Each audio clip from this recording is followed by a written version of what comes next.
Welcome to the One Player Podcast, the one show to rule them all. I'm your host Albert, and this is episode 342.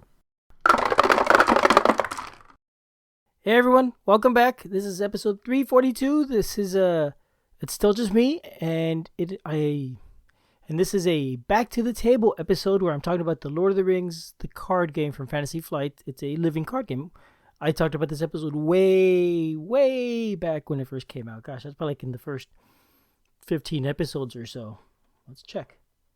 Because this is good radio, yo. One Player Podcast. BGG, go, yo, ho. Wow, this was the third game I covered on the podcast way back. Brand new podcast, and the game came out right around then, I think. I'm pretty sure it came out after I started the podcast. So I haven't talked about it in ages, but it is a game that has been back to the table many times for me. This is definitely not a long forgotten game. Part of the reason I'm covering it is because, well, to fill up some time, because it's hard to do an episode a week, and I want to keep doing that, so there we go. I'll talk about a game I can talk about easily, with little research, a little effort. It's a living card game, so it's kind of like, compared to Magic the Gathering, that's what I always do. It's kind of like Magic the Gathering. It's a game where you build a deck of cards, you choose what cards you put into it, so it's totally deck construction, and then you go and play against a scenario that's pre-built, and using your cards, you try and beat the scenario. This is Lord of the Rings themed, so you are playing as characters from Lord of the Rings, generally speaking, heroes from Lord of the Rings, and going through different scenarios, some based directly out of the books of The Hobbit and The Lord of the Rings, some inspired by the stories and set in that world, but not necessarily. Sometimes they're original stories that were created by the designers at Fantasy Flight. So this game came out, I think, back in 2011. I will say I love this game. I play this a ton. This is my number one game. I have played this way more than any other game I have. I used to play a lot of Magic the Gathering when it first came out in the early 90s with my friends, and I would play regularly up until about when I moved to San Francisco in 95. So up until then, I was playing all the time. I still don't think I've played quite as many games of this as many games as I've played of this. Or maybe I'm wrong, but I don't know. I don't think so. So I've played like 360 games of this now. No idea how many I played of Magic, because now I track it on BGG.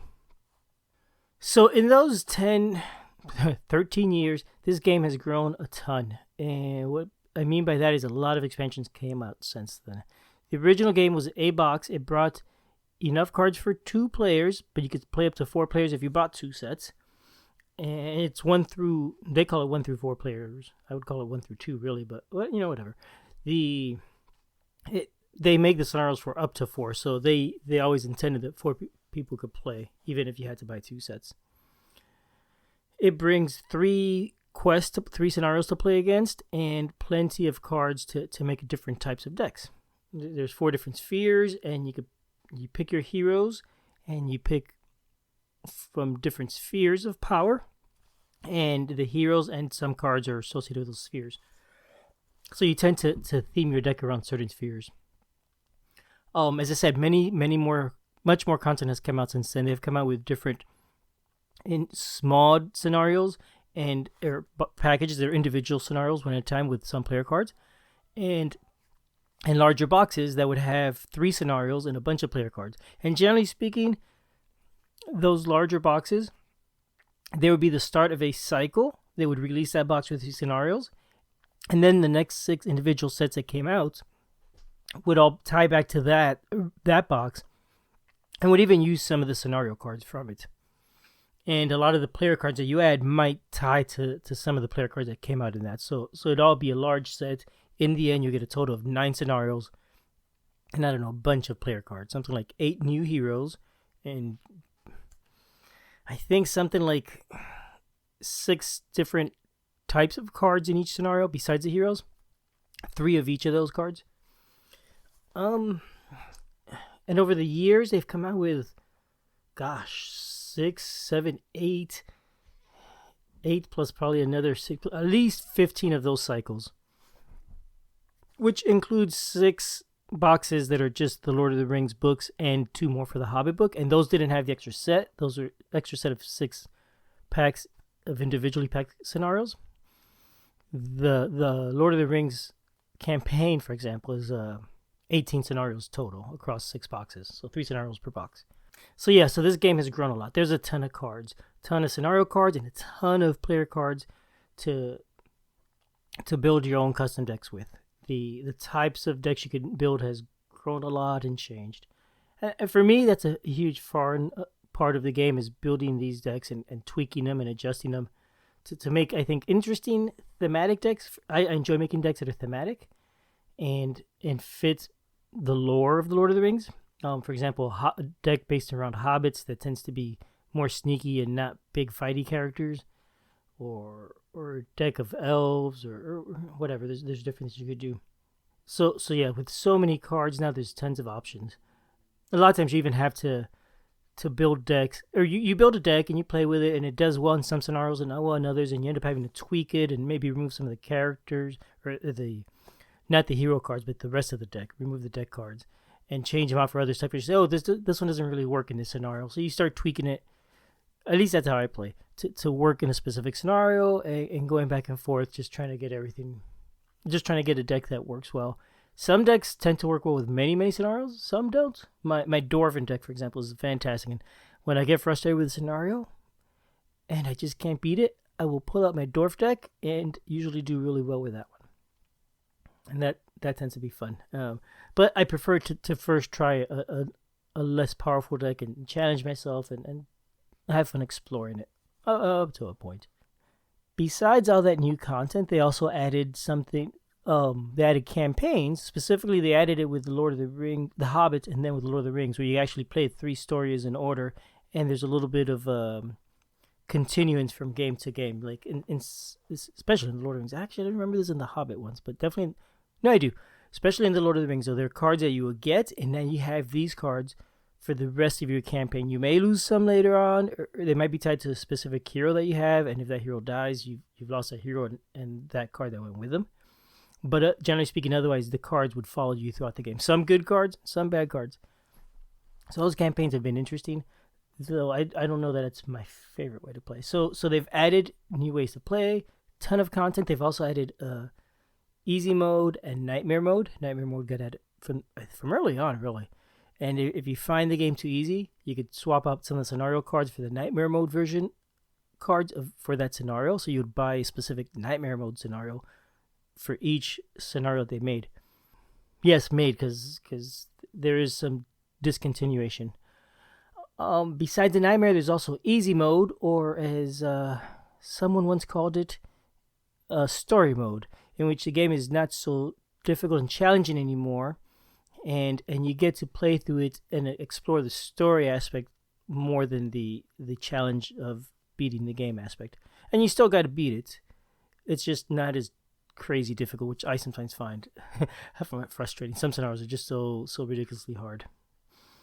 So over the years, they've added a lot of ways to play and a lot of content and all sorts of things.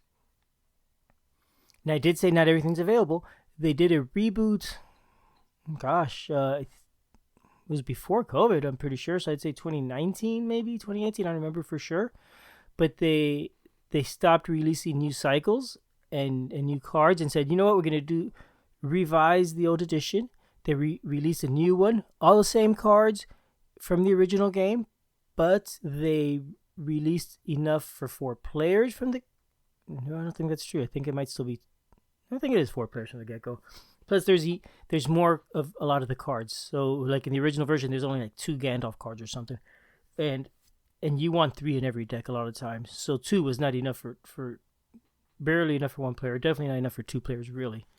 So there's not enough of all the cards that you could build a couple different decks and have more choices, make it more satisfying. They also added a campaign mode, like what I had just mentioned a little while ago, for all those original scenarios.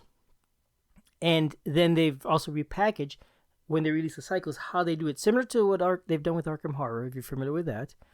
They, instead of now buying 1 big box and 6 little one packages after that, they split it up into 2 components. One is the scenario cards, the campaign cards, and the other one is all the player cards. So if you really just want more player cards and don't care about the scenarios, you could just get all those player cards that would have come in it. Or if you do want the scenarios, you could buy those and choose to get or not get the player cards. So it kind of thing makes it a little easier to buy, and probably a little, in theory at least, a little cheaper because there's less individual packaging. It's more in bulk, I guess. Unfortunately, they haven't released all the original content, and I'm not sure they plan to, so I think some of that original content is unavailable. I'm not following all that closely enough to know exactly what they're going to do, but it doesn't sound like they're going to really solve it. So some of the older stuff is harder to find and going to end up getting more expensive. You may have to go look on eBay and places like that. I didn't say whatnot.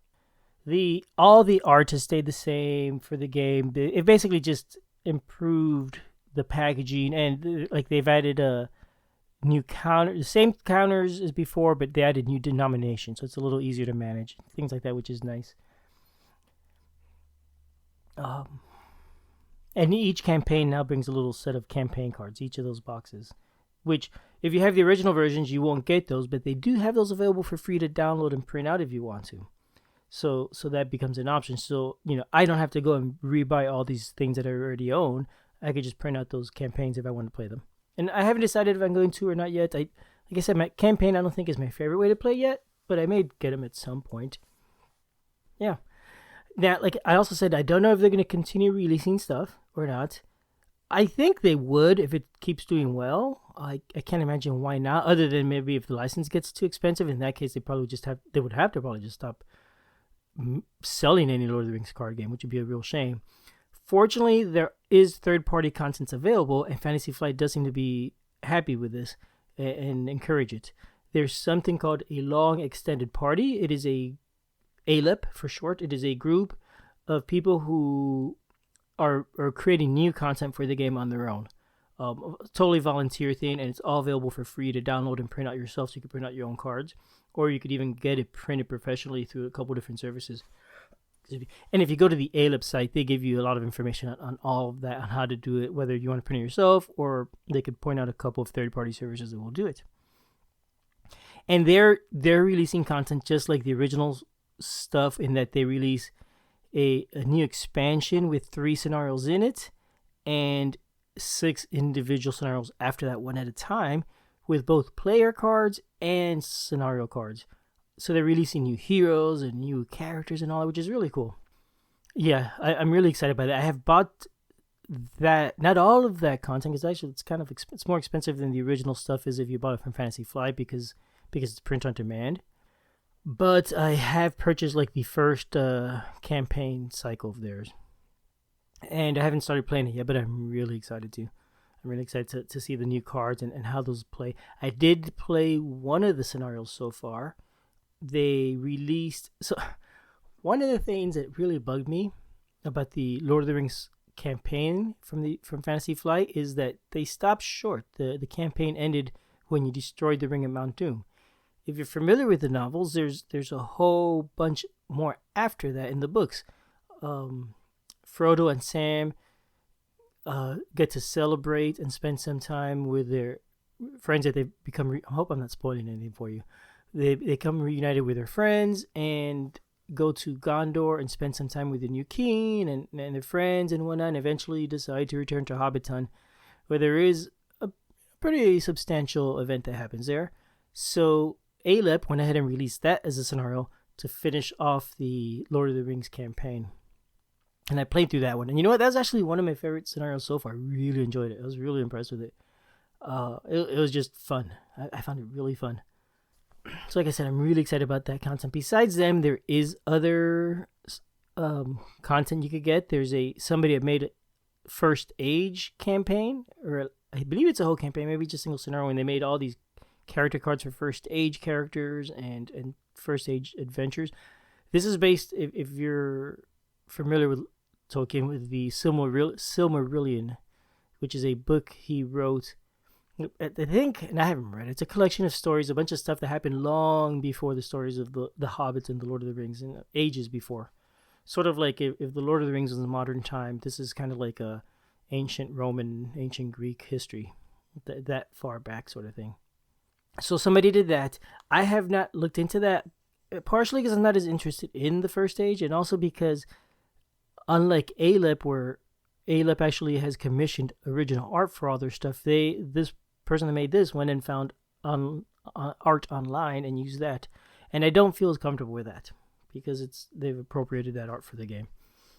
For Alep, they pay artists to make art, and as a matter of fact, you could go. They have a Patreon campaign where you donate like $1 or $2 every month. I don't remember exactly how much it is, and you contribute to making the art. And when it gets made, each month, they actually send you the art in original, really high detail size. So you actually have a copy of the art for your own personal use. And later on, you'll see that art in the cards that come out. So that's pretty neat. So yeah, a lot of content's available. Ton of content, even if the old stuff is maybe potentially harder to find. I'm kind of annoyed that they're potentially not going to reprint the old stuff. My understanding is that's not in the plan specifically. And that seems really unfortunate because there's a whole lot of player cards that I think people would love to be able to get. And yeah, I know Magic the Gathering, right? They do that sort of thing where you aren't going to really buy the old cards. Except once in a while they reprint them because, well, people want to be able to have a chance to get them in. It's going to make them a lot of money. Lord of the Rings, they use an LCG model, which is different, something they came up with, which is basically instead of buying packs of random cards, you would buy a scenario or a package, and you knew exactly what cards were in it. All the player cards and all the scenario cards was all predefined, so there's no mystery. So it made collecting the game way easier. If you just bought something, you knew what you were getting. You weren't going to miss out on anything. New players are not going to miss out on all those old cards that an older player has available to them, and that limits your choices in what you can do. And if you're really interested in making thematic decks, that could become harder if certain characters that you really would like to have are now available. You could proxy cards in, you could go online to different websites and find out what the cards are, and maybe print out pictures and stick them in a sleeve and play that way. Or you could, I think some people play digitally.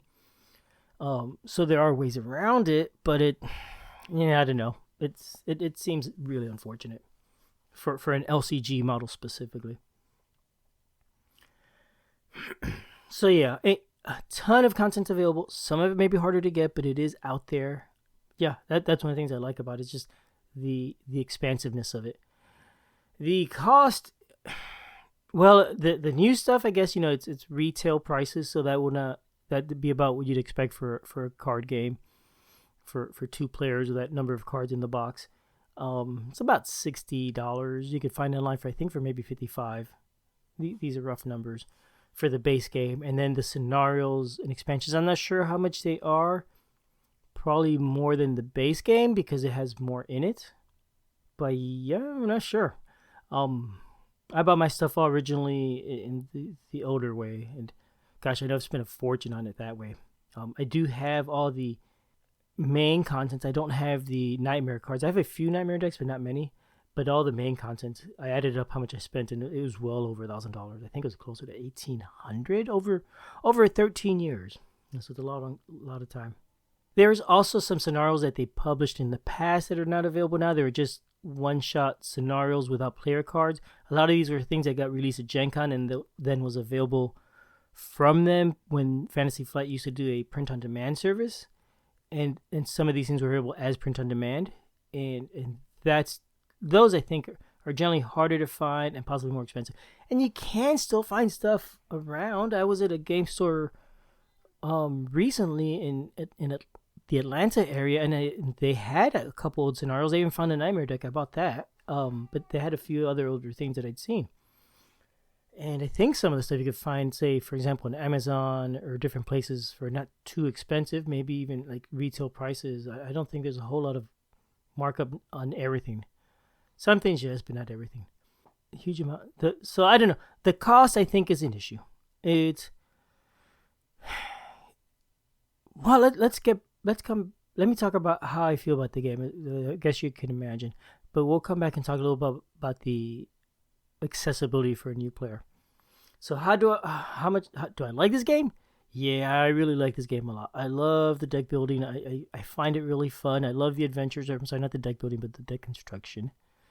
I love the adventures of the Lord of the Rings, and the campaigns are really satisfying. I like that process, the iterative process of playing the games and tweaking my decks and playing more until I get a deck that works for that scenario, and then move on to the next one. I like playing this in a what they call progression style, which means when you play, you only play with the cards that are available up until the point of that scenario. And I don't do that exactly, but I kind of do. So what I've been doing is, since the game came out, I would get the packs when they became available, and I didn't get everything at the beginning, but I would get packs. And when I played, so therefore I would open up the pack and play up until that pack. And as I bought new packs, I wouldn't open them; those would stay sealed. So those cards were unavailable to me until I got to that scenario to play it. I have jumped around. There's a couple campaigns that I wasn't that interested in at the time, so I didn't buy them when they first came out, and I skipped to the next one. So as I play the scenarios, I make those cards available to myself, and I have jumped around. So some older cards are not available to me yet, even though I own them, and will be available once I play it. And so it's not exactly the normal progression style, which is by order of release. It's my own version of it. But yeah, and it sounds crazy to have that and not use it, but that kind of helps keep me motivated to finish scenario and move on to the next one so I could unlock new content. It keeps that part of it fun for me. If I had all the player cards shrink wrapped already and available for me to pick from and play, I would lose some of the fun of trying out new scenarios. So I enjoy that progression style. And honestly, I would say if you're a new player and say you bought a used set of the game and had a bunch of scenarios, I would consider trying to do something like that, though that might be difficult to sort all those cards out and limit yourself. Because it would just be challenging to figure out which cards are which. Each card has a symbol telling which set it's from and the card number and all that, so you can figure that out, and you could look online by card names, I guess. So it would be a bit of work, but it might be worth it, honestly, because here's the thing. My experience is when I have about a used game and has a ton of content, I get overwhelmed. I don't know where to start. I don't know what to do. And always what has helped me a lot is to step back, separate, like the game has expansions, separate all those expansions out, just go back to the base game and start with that and ignore everything else. Get familiar with the base game and then add other content in. And I find that helps with any type of game if I've traded for it and gotten expansions with it. Or even say bought a game that is brand new and there's a ton of content now available. I will pace myself and introduce things slowly to myself. That really helps, especially with games like this that have hundreds of cards. Because that becomes so overwhelming. And with that many cards, and you're not familiar with the game, you don't know what to do, where to go. Wow, yeah, I would get frustrated and just give up. There are other ways, though. You can, for example, go online and find some suggested decks people have come up with and build those decks and play with that. And then as you're learning with that deck, now you can start tweaking that deck if you want to, or trying other things as you get familiar with the game. But really, it's that whole jumping in with a huge, just giant pool of cards, not knowing where to go. Because unlike a game like Marvel Champions, also by Fantasy Flight now, when you get a new hero, a new set, it says, oh, here's this hero. It already works. These are the cards for him. And just try that. And you can tweak it, but you're given a playable deck from the get-go each time. So yeah, I really like this game because I've played it a bunch. I think I have 360 something plays of it logged. And it's a kind of game where I'll play a bunch and then take a break from it for a few months, maybe a year, maybe a couple of years even, and then come back and play a bunch. And it's always fun, and I always like to just continue from where I left off and keep going. And I've enjoyed it. I've enjoyed it a ton. I hadn't played in about 2 years, and I recently picked, sometime in 2022 was the last time I played until recently. And then I think in March, I picked it up again. Me and my son started playing, and I started playing again solo. And in that time, I've played about another 70 or 80 games in the last 3 months. So yeah, it's and each scenario is so different. If you have the core game with 3 scenarios and another box with another 3 or 4, 9 scenarios, whatever the number happens to be, that's a ton of replayability right there. And you could play it, and you could change the deck and try that out and see. And the funny thing here is that a lot of times I don't like the kind of game where you have the scenario and then you have to pick, like, say, especially war games. There's some war games like that where Dan Verson's Leader series, for example, you pick your airplane and you pick the missiles that you're going to use and the crew, and then you go off and do the mission. And I have found that extremely unsatisfying where I'm choosing what to pick from the beginning, and then go do the mission. And yet, for a game like this, that's deck construction, and it's the same concept where I have my mission, and now I have to choose what to take into the mission, which cards to put into my deck. I really enjoy it. Maybe it's the theme. Maybe that's what it is. Maybe that's similar to Magic the Gathering in playstyle, and I'm very familiar with that already, so that helped. I don't know. I really enjoyed it in this game. Tons of replayability. Games can...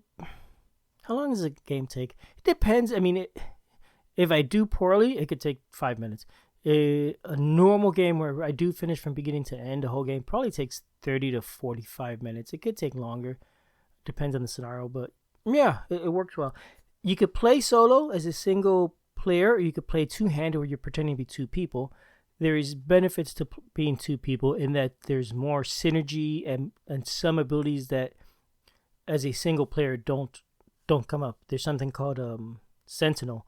If a character has Sentinel, that character can block creatures attacking one of the other players. If you're playing solo, there's only one team, one player, and therefore Sentinel just doesn't apply. There aren't any other players to defend for. So you lose something by playing solo, but it otherwise and the normal synergy thing that you have in most cooperative games where you have 2 or 3 characters that could complement each other, that would also be lost in multiplayer. But a solo player, you're actually taking in 3 heroes, and there's still synergy among your heroes and your cards. So I don't feel there's a loss to play solo. I enjoy playing solo. I enjoy playing 2-player with my son. I've enjoyed multiplayer games, and they're all fun. Yeah, they feel a little bit different, but they're all satisfying. And the difficulty tends to scale pretty well. Though a game that is easy solo might be hard multiplayer and vice versa. So it's not always perfect scalability, and I doubt anything ever is when it comes to this sort of thing. But yeah. So I do like the game. And I said about getting into the game now. I think it's very doable because you could buy the new base set with a better distribution of cards and better more of each card and all that. And it isn't overwhelming. And then you could buy the extra scenarios or adventures as you're ready for them, the 3 they made. But like I said, you're not gonna be able to get the older ones, which is a bit of a shame. And I know for me that'll give me a feeling of being left out. I give me a feeling like there's some exclusivity to the game, and that would annoy me and turn me off from the game. I know this, but even then, it is a fun game. And if you could, just ignore the fact that you can't get all the older cards, you'll just have to settle for what is available now, whatever you could find, I guess, online and aftermarket sort of stuff. The reason they chose to release the scenarios they did, my understanding is that they picked the ones that were most emblematic of Lord of the Rings stories, like ones that felt like representative. And some of the earlier ones, maybe I think they felt, and this is from what I've heard online or podcasts that I listen to, but I'm not really super familiar with this myself. But my understanding is that they felt some of the earlier scenarios were not as strong, or maybe not well balanced, because the game was still new and they're still learning how to design for it, I guess. So the later content tends to be better. And some of the later content is, for example, there's one campaign, the Haradrim, I forget what the actual campaign cycle is called, but you're going through the deserts of Poros, I believe the place is called. And it follows the campaigns. They kind of traveled around a map where you went to one place and in one campaign, then you did another campaign, and now you got on the ocean and went somewhere else and ended up in the southern end of Middle Earth. And then the next campaign, you went through the desert and headed back north. So you kind of did this huge big circle, sort of. That whole desert doesn't feel like Lord of the Rings. It's not something you kind of think of when you think in Lord of the Rings. So it felt odd, and so they didn't feel like that was a good representative scenario or campaign to include. Hopefully they will, because it's playable. Lots of good cards, more options. All that work is done. It would be just a matter of repackaging and printing it again.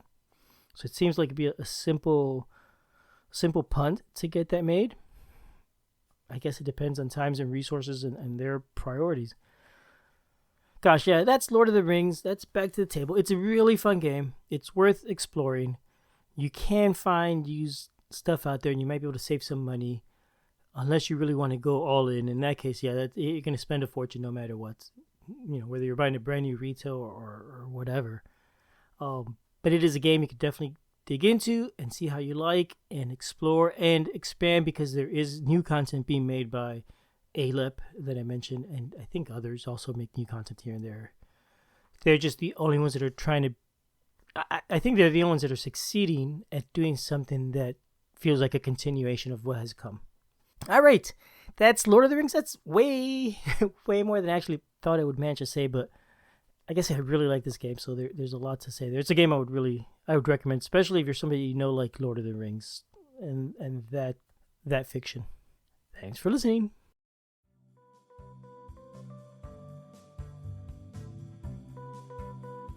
Thanks for listening. We love feedback, so we love hearing from you. You can reach me at julius@oneplayerpodcast.com or JLBird on BGG, and Albert can be reached at albert@oneplayerpodcast.com or Fractalune on BGG. Our website is oneplayerpodcast.com with the number 1, and we're also on Twitter at oneplayerpodcast. The intro music is copyright Angus, can be found at jamendo.com. The transition music is copyright by Dan Elduce Pancaldi, whose page is at donpancaldi.com. The One Player Podcast is protected under a Creative Commons share-alike license. Thanks for listening.